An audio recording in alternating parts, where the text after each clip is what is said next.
Alright, so We Had Bad Blood 2024 happened last night, and I've been sick since Friday afternoon, so I'm pretty much just going to give some unfiltered thoughts and opinions on this event overall, which is probably going to tend to be more negative than anything because like I said, was pretty sick watching this event, so maybe I might be a little bit more negative on some things than other people are, and just I usually tend to be pretty nice on these reviews and these previews, and I'm probably just going to let it fly on this one, so I mean, I haven't really been able to sleep, so just thought I would go ahead and record something just a few hours after the show.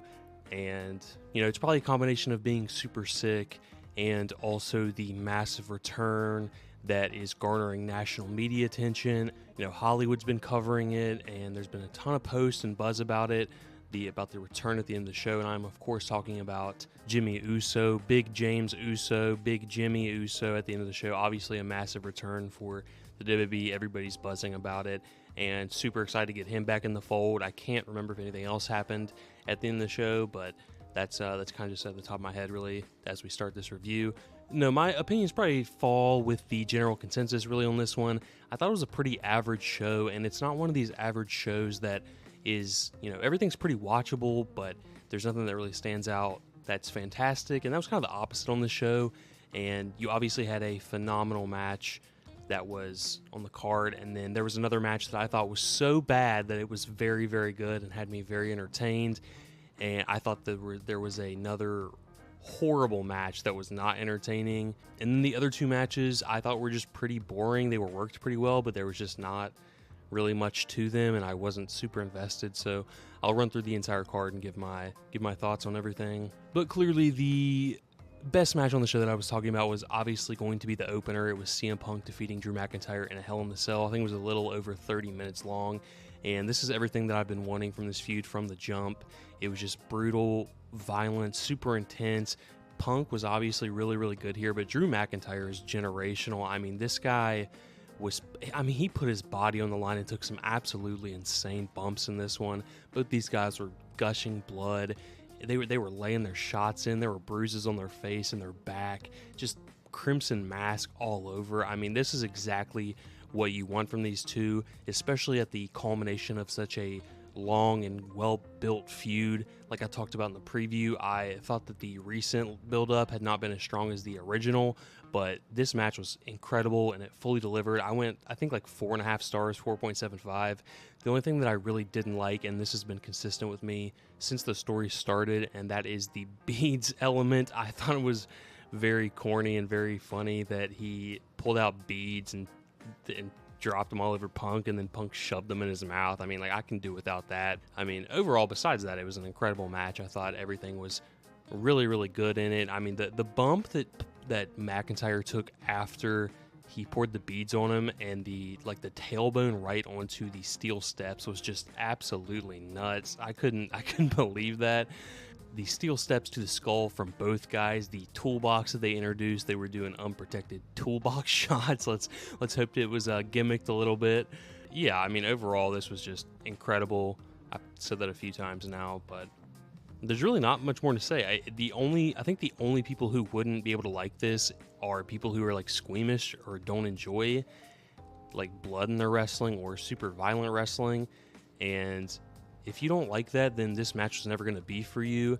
And this is fun. It was phenomenal. It was way better than their SummerSlam match, way better than their Bash in Berlin match, and one of the best matches of the WWE for 2024, and one of the better matches overall in 2024, I would say. From here, let's assume that Punk is going to go after Gunther, and for McIntyre, I don't really know what he does after this. He probably is going to take some time off, maybe return at the Rumble or something. Definitely well-deserved time off if he does get it, but I really don't know where he goes from here, who he's going to feud with. He definitely is better than being a mid-card champion or going after that, so you're going to have to find him another feud to get involved in. Yeah, I mean, this was fantastic stuff. The culmination and the closing chapter of a great feud that WWE has been building for a long time, and this is the exact payoff that you want in this spot. Second match on the card was Nia Jax defeating Bayley to retain the WWE Women's Championship in around 14 minutes, and this match was the match that I thought was so bad that it was very entertaining. I mean, this match, they were very ambitious and bold in some of the things they were doing. I mean, when Nia Jax attempted her Hurricane Rana, completely whiffed, and Bayley still did the bump on it. I mean, I started howling with laughter. I mean, that was just one of the best moments of the night. It was truly a sight to see. And you really have to give them some credit for going out there and trying something like that. I mean, there's no way that Nia Jax has ever done that before in a match, right? I mean, that was a sight to behold.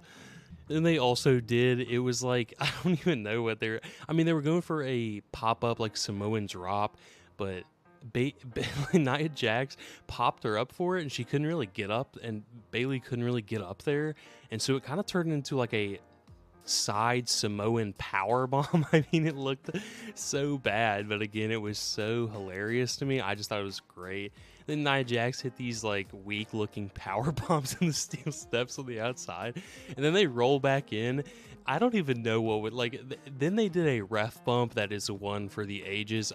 It was just they were like getting up, like they were using Bayley and Nia Jax were like using each other to center their balance, and for some reason Jessica Carr was like beneath them, and she fucking Nia Jax just flops on top of her, and it's a ref bump, and she's out for like a minute and a half or 2 minutes, and that's when Tiffany Stratton comes out and does her fake Money in the Bank cash in, and I forgot about this too. This was so funny too. Tiffany Stratton is like debating cashing in on the Money in the Bank, and Nia Jax does a fucking Undertaker she does an Undertaker sit up pose to deny Tiffany Stratton of cashing in, and that's when Bayley does a roll up and gets a near fall, and then ultimately I believe Tiffany Stratton like cost Bayley the match by running interference, and then Nia does her finisher to get the pinfall. And this was just a sloppy, beautiful, chaotic mess. I gave this like 2 stars, I think, but this is the second best match of the show just because it wasn't boring, and it was just super entertaining because of what they went for and just what happened in the match. I thought it was so funny, and I just had a really good time with it. But like objectively, was this match good? I don't think so. Was the work better than a lot of the other matches on the show? No. But objectively, subjectively, I had a better time with this than the other matches besides the opener. So that's where I'm going to stick with it. If you just want to watch 2 matches on this show, just watch the first 2 and then get the fuck out of there. And you can watch, obviously, the Jimmy Uso return at the end. That's the huge story coming out of this. And maybe the Rock too. Maybe that's a big story as well. Third match on the show, we had Damian Priest defeating Finn Bálor in 12 minutes and 50 seconds, so a little under 13 minutes. And I mean, this is exactly what I said was going to happen on my preview show.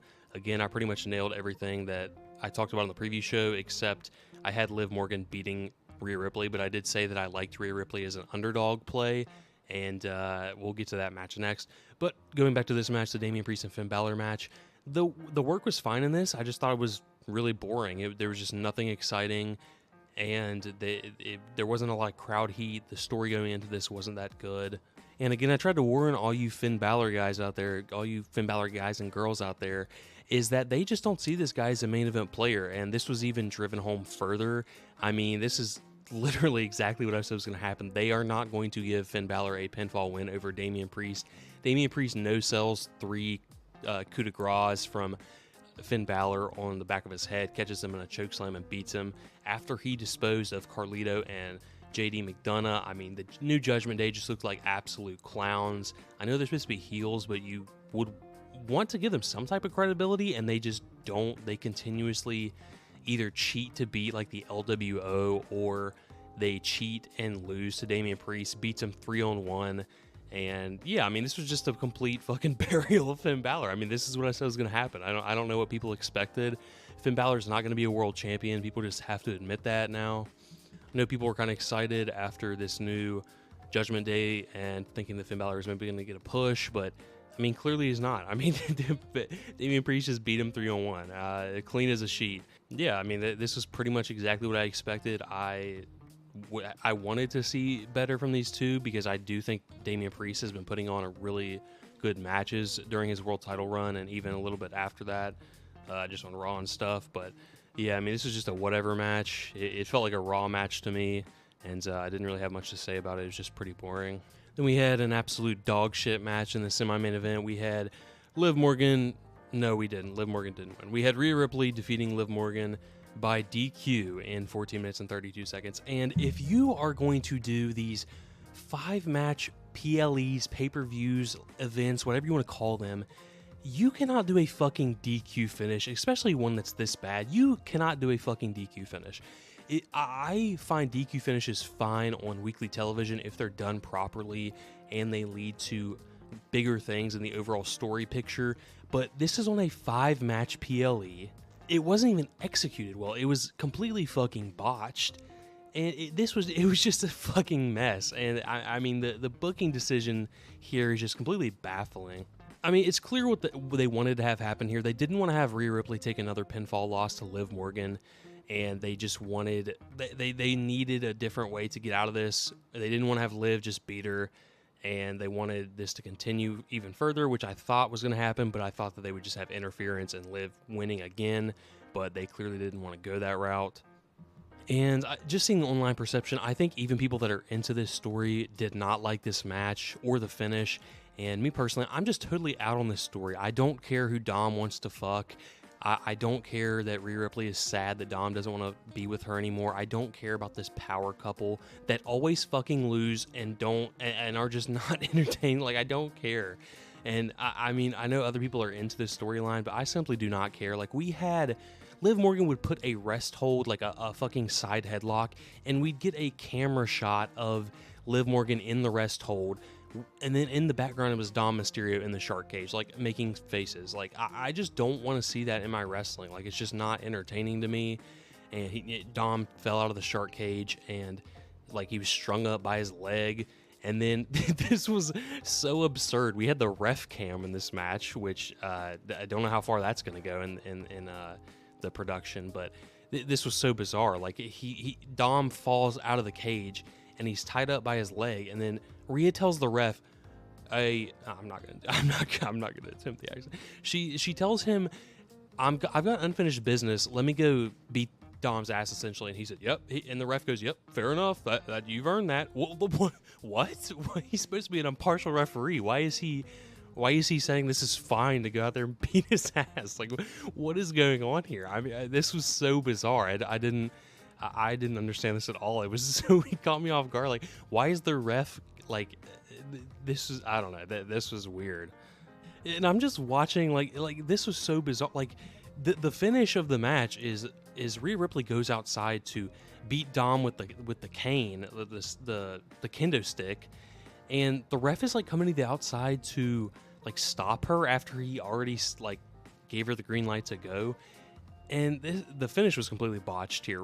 Raquel Rodriguez like runs out and like hits her and knocks her down, and the ref just like the ref goes out there and like stands beside Rhea, and then he like acts like a dog, like a bone is thrown into the crowd, and he like looks into the crowd and like tries to ignore that Rhea Ripley is getting beaten down here. And then once they go back into the ring, like it's like a dog with a bone. He's like, imagine we're coming down the ramp and like it's a POV, and he is just off to the side looking straight to the left. Like, it would look so stupid. He didn't see any of this, but then once Raquel Rodriguez was like beating down Rhea Ripley in the ring, the bell was called for as a DQ. I don't know what they were going for here. Was the ref not supposed to see this? Was the ref supposed to see this? And he was confused. I don't know how this happened at all. It was so weird. The finish was terrible, and it was just executed poorly. And the whole entire match was just not good. It was just so bad, and the finish just was the cherry on top of the shit cake that they delivered here. So one of the worst matches I've seen this year. It was so bad, and I liked like I said before, I thought the mixed tag at Bash in Berlin was the best match on the show, and I even liked their SummerSlam match between Rhea Ripley and Liv Morgan, but this was just not it for me. Just the worst match on the show pretty easily, and not in a fun, bad way like the Nia Jackson-Bayley match was. Main event time, we had Cody Rhodes and Roman Reigns defeating Jacob Fatu and Solo Sikoa with another obvious slam dunk here, I thought, with Roman Reigns pinning Solo Sikoa. I mean, you can just rinse and repeat what I said in the preview is essentially what happened. That Jacob Fatu was not taking a pin, and Roman and Cody were not losing their first. Roman was not losing his first match back, and Cody was not going to get pinned. leaving Solo Sikoa is literally the only guy who was an option to be pinned in this match.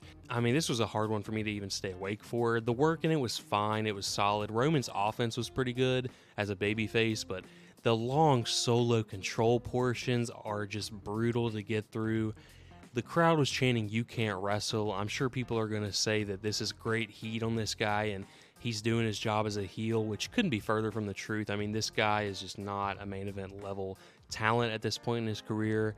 And yeah, I mean, it was just, this felt like a, without the returns, this felt like a 2012 like Raw tag team match main event where you got like John Cena and Randy Orton tagging up against insert heels here, Sheamus and Alberto Del Rio. I don't know, like, I mean, that, obviously Sheamus being Jacob Fatu, and just an absolutely really tough comparison for Solo with Alberto Del Rio. I mean, he's not as bad as Alberto, I mean, but he's not too far off from that, I'll say.